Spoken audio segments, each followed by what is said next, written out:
Buongiorno. Aujourd'hui est un jour à marquer d'une croix puisque je passe ma thèse de médecine générale. Pincez-moi, je rêve. Non, je ne rêve pas. Mais ça fait tellement longtemps que j'ai commencé que ça me semble un peu fou. Donc je fais un petit vlog pour me souvenir de cette journée. Si toi aussi tu dois écrire une thèse ou que tu dois faire un projet qui s'annonce long et fastidieux, je t'envoie tout mon courage. Et à la fin de la vidéo, je vais parler vite fait de ce bouquin Finish où il y a de bons conseils pratiques pour finir un projet que tu commences et le vivre le mieux possible ou le moins mal possible.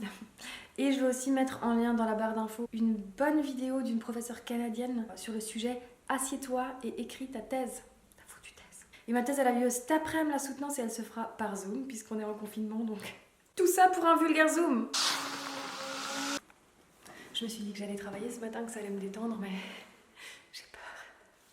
Je viens de rentrer du taf. Je suis comme avant une audition de musique quand j'étais petite, c'est-à-dire stressée. Et là, je rentre et j'ai reçu des trop belles fleurs et une carte de félicitations. Alors que je l'ai pas encore passée, mais bon, voilà, ça fait trop bien.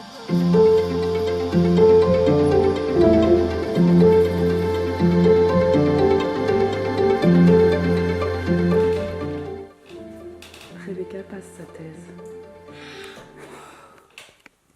Là, donc, le jury est en train de délibérer et j'attends. J'ai préparé mon serment d'Hippocrate.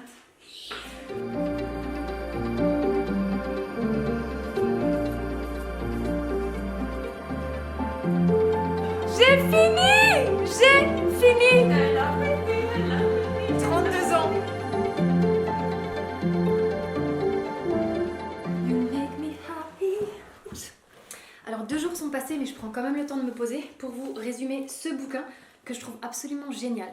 Si tu as un projet quelconque, artistique, créatif, sportif ou académique, ce bouquin donc écrit par Jon Acuff, un entrepreneur américain original, qui donne des pistes sur comment finir un projet que tu commences. Globalement, il s'agit de se libérer du perfectionnisme. Et je sais que c'est un truc qu'on entend souvent, mais lui donne des pistes assez concrètes. Se mettre des objectifs hyper hauts, souvent on peut croire que ça nous pousse à l'excellence, mais en fait pour la plupart d'entre nous, ça va nous faire réagir en mode soit tu vas paralyser, friser, comme un hamster face au danger, tu vas faire le mort, soit tu vas être agité et l'anxiété va te faire brasser de l'air et ça ne va mener à rien. Donc le but c'est de se libérer du perfectionnisme, de tolérer l'imperfection pour que tu aies le moins de pression possible et que tu sois capable d'agir librement. Comment tu vas faire ça?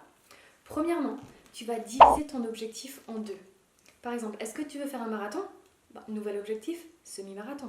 Tu veux courir 10 km? Nouvel objectif, 5 km. Tu veux perdre 10 kg? Nouvel objectif, 5 kg.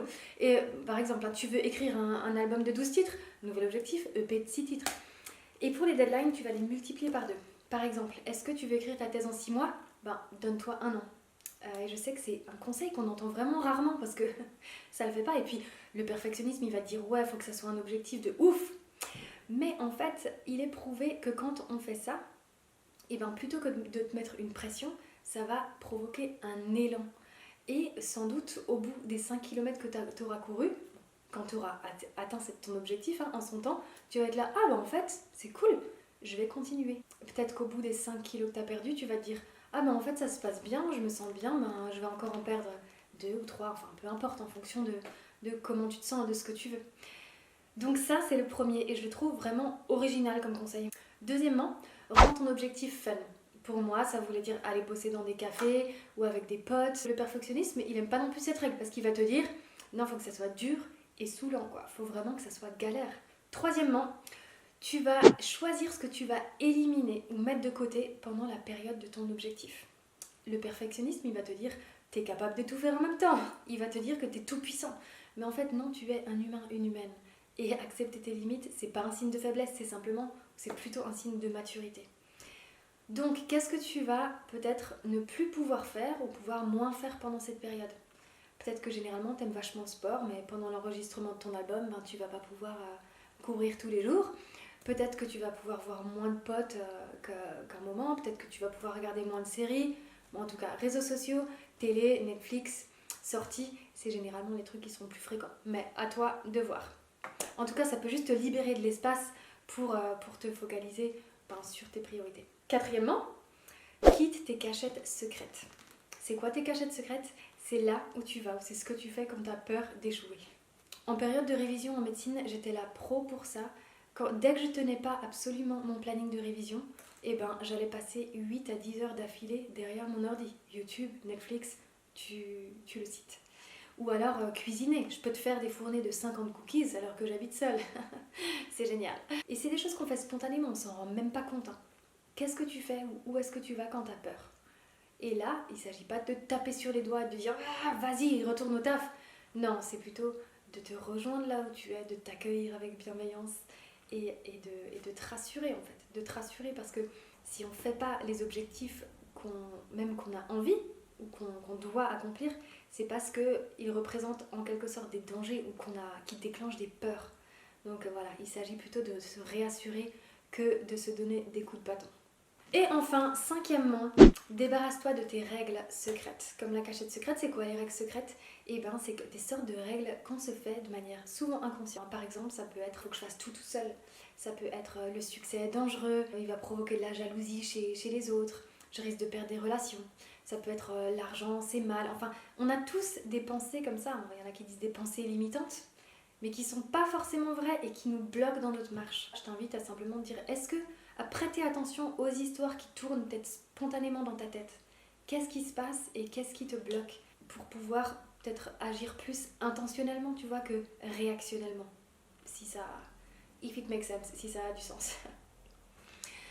Bon, je sais que là je bombarde un petit peu, il y a plein de trucs, mais moi j'ai trouvé ça hyper intéressant. Si tu veux aller plus loin, c'est Finish de Jon Acuff, je te le conseille à fond, il est hyper facile à lire, il y a encore vraiment d'autres clés qui sont intéressantes.